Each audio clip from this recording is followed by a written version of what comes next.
Hi everyone, we're back with more Charlotte's Web. If we remember in the last chapter, the Arables, the Zuckermans, and Wilbur are off to the fair. And remember, there were two creatures hiding with Wilbur. Do you remember who they were? That's right, it was Charlotte the spider and Templeton the rat. And now the families are arriving at the fair. We are on chapter 17, Uncle. When they pulled into the fairgrounds, they could hear music and see the Ferris wheel turning in the sky. They could smell the dust of the racetrack where the sprinkling cart had moistened it, and they could smell hamburgers frying and see balloons aloft. They could hear sheep blatting in their pens. An enormous voice over the loudspeaker said, "Attention please, will the owner of the Pontiac car, license plate H2439, please move your car out of the way of the fireworks shed?" "Can I have some money?" asked Fern. "Can I too?" said Avery. "I'm going to win a doll by spinning the wheel, and it will stop on the right number," said Fern. "I'm going to steer a jet plane and make it bump into another one." "Can I have a balloon?" asked Fern. "Can I have frozen custard and a cheeseburger and a raspberry soda pop?" asked Avery. "You children be quiet until we get the pig unloaded," said Mrs. Arable. Let the children go off by themselves," suggested Mr. Arable. "The fair only comes once a year." Mr. Arable gave Fern 2 quarters and 2 dimes. He gave Avery 5 dimes and 4 nickels. "Now run along," he said, "and remember, the money has to last all day. Don't spend it all in the first few minutes. And be back here at the truck by noon so we have time to have lunch together. And don't eat a lot of stuff that's going to make you sick to your stomachs. And if you go on the swing," said Mrs. Arable, "you hang on tight. You hang on very tight, you hear me? And don't get lost," said Mrs. Zuckerman. "And don't get dirty." "Don't get overheated," said their mother. "Watch for pickpockets," cautioned their father. "And don't cross the racetrack when the horses are coming," said Mrs. Zuckerman. The children grabbed each other by the hand and danced off into the direction of the merry-go-round, toward the wonderful music and the wonderful adventure and the wonderful excitement and the wonderful midway, where there would be no parents to guard them and guide them, and where they could be happy and free to do as they pleased. Mrs. Arable stood quietly and watched them go. Then she sighed. Then she blew her nose. "Do you really think it's all right?" she asked. "Well, they've got to grow up sometime," said Mr. Arable, "and a fair is a great place to start." Here's the picture. While Wilbur was being unloaded and taken out of his crate and into his new pig pen, crowds gathered to watch. They stared at the sign, "Zuckerman's Famous Pig." Wilbur stared back and tried to look extra good. He was pleased with his new home. The pen was grassy and was shaded by the sun of a shed roof. Charlotte, watching her chance, scrambled out of the crate and climbed a post under the side of the roof. Nobody noticed her. Templeton, not wishing to come out in broad daylight, stayed quietly under the straw at the bottom of the crate. Mr. Zuckerman poured some skim milk into Wilbur's trough, pitched clean straw into his pen, and then he and Mrs. Zuckerman and the Arables walked away toward the cattle barn to look at the purebred cows and to see the sights. Mr. Zuckerman particularly wanted to look at tractors. Mrs. Zuckerman wanted to see a deep freeze. Lurvy wandered off by himself, hoping to meet friends and have some fun on the midway. As soon as the people were gone, Charlotte spoke to Wilbur. "It's a good thing you can't see what I see," she said. "And what do you see?" said Wilbur.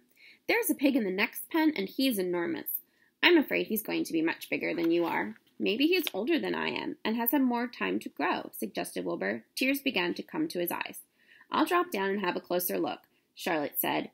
Then she crawled along the beam till it was directly over the next pen. She let herself down on her drag line until she hung in the air just in front of the pig's snout.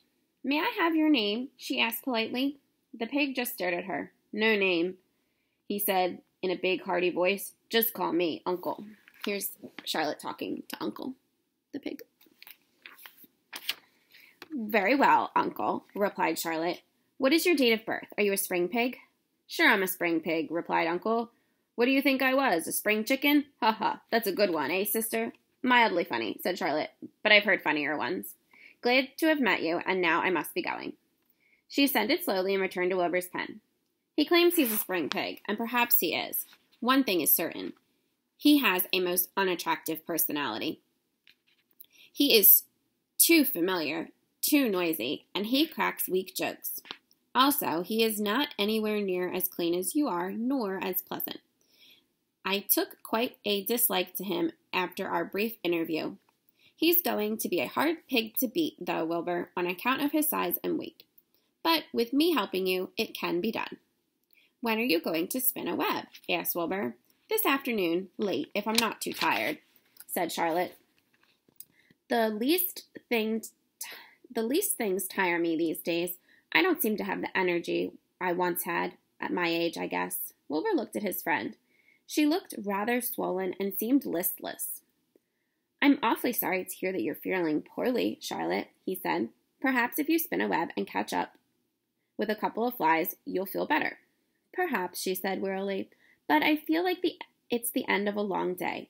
Clinging upside down to the ceiling, she settled down for a nap, leaving Wilbur very much worried. All morning, people wandered past Wilbur's pen. Dozens and dozens of strangers stopped to stare at him and admire his silky white coat, his curly tail, his kind and radiant expression. Then they would move on to the next pen, where the bigger pig lay. Wilbur heard several people make favorable remarks about Uncle's great size.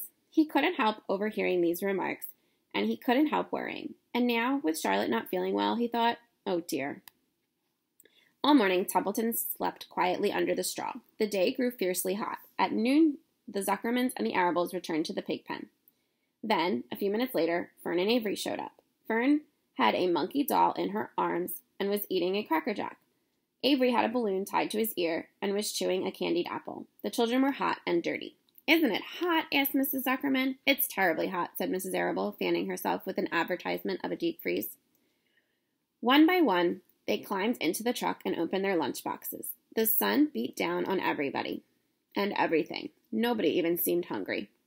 When are the judges going to decide about Wilbur? Asked Mrs. Zuckerman. Not till tomorrow, said Mr. Zuckerman. Lurvy appeared carrying an Indian blanket he had won. That's just what we need, said Avery, a blanket. Of course it is, replied Lurvy. And he spread the blanket across the sideboards of the truck so that it was a little tent. The children sat in the shade under the blanket, and they felt better. After lunch, they stretched out and fell asleep. Chapter 18, The Cool of the Evening.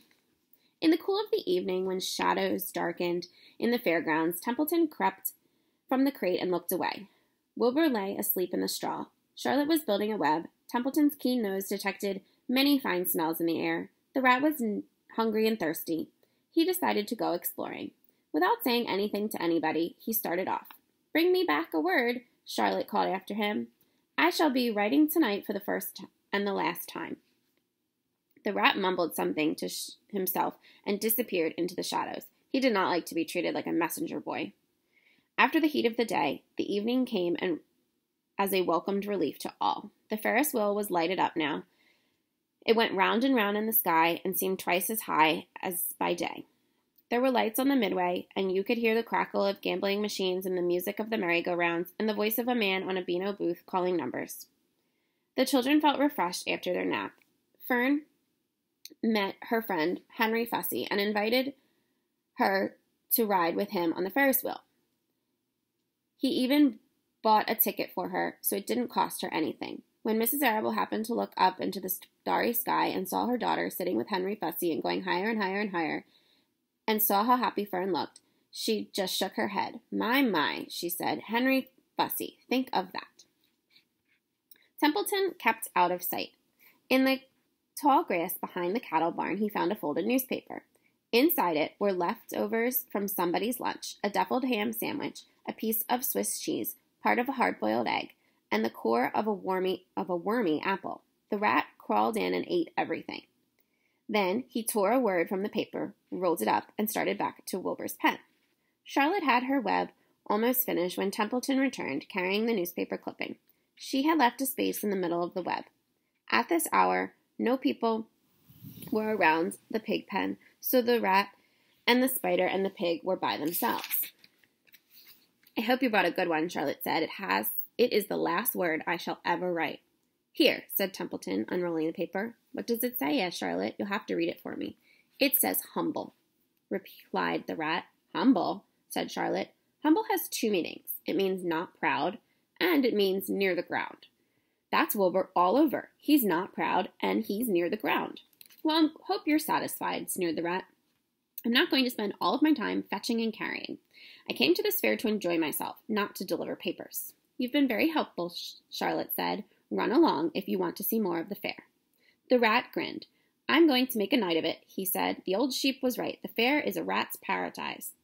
What eating and what drinking, and everywhere is good for hiding and hunting. Bye-bye, my humble Wilbur. Fare thee well, Charlotte, you old schemer. This will be a night to remember in a rat's life. He vanished into the shadows. Charlotte went back to work. It was quite dark now. In the distance, fireworks began going off, rockets scattering fiery balls into the sky. By the time the Arables and Zuckermans and Lurvies returned from the grandstand, Charlotte had finished her web. The word humble was woven neatly into the center. Nobody noticed in the darkness. Everyone was tired and happy. Fern and Avery climbed into the truck and laid down. They pulled the Indian blanket over them. Lurvy gave Wilbur a forkful of fresh straw. Mr. Arable patted him. Time for us to go home, he said. See you tomorrow. The grown-ups climbed slowly into the truck, and Wilbur heard the engine start and heard the truck moving away in low speed. He would have felt lonely and homesick had Charlotte not been with him.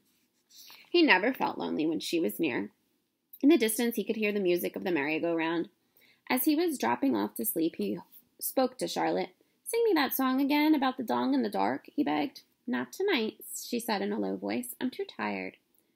Her voice didn't seem to come from the web. Where are you? Said Wilbur. I can't see you. Are you on your web? I'm back here, she answered, up in this back corner. Why aren't you on your web?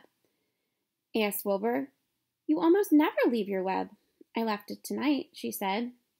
Wilbur closed his eyes. Charlotte, he said after a while, do you really think Zuckerman will let me live and not kill me when the cold weather comes? Do you really think so? Of course, said Charlotte. You are a famous pig, and you are a good pig. Tomorrow you will probably win a prize. The whole world will hear about you. Zuckerman will be proud and happy to own such a pig. You have nothing to fear, Wilbur. Nothing to worry about. Maybe you'll live forever. Who knows? And now go to sleep. And for a while there was no sound. Then Wilbur's voice. What are you doing up there, Charlotte? Oh, making something, she said. Making something as usual. Is it something for me? Asked Wilbur. No, said Charlotte. It's something for me, for a change. Please tell me what it is, begged Wilbur. I'll tell you in the morning, she said. When the first light comes into the sky, and the sparrows stir, and the cows rattle their chains, when the rooster crows and the stars fade, when the early cars whisper along the highway, you look up here, and I'll show you something. I will show you my masterpiece. Before she finished her sentence, Wilbur was asleep. She could tell by the sound of his breathing that he was sleeping peacefully, deep in his straw. Miles away at the Arable's house, the men sat around the kitchen table and a dish of canned peaches and thinking over the events of the day. Upstairs, Avery was in bed, asleep. Mrs. Arable was tucking Fern into bed. Did you have a good time at the fair? She asked her daughter. Fern nodded. I had the best time I have ever had anywhere and any time in my whole life. Well, said Mrs. Arable, isn't that nice? So in the next chapter that we'll read tomorrow, we will find out what masterpiece Charlotte was creating for herself. See you then. Bye.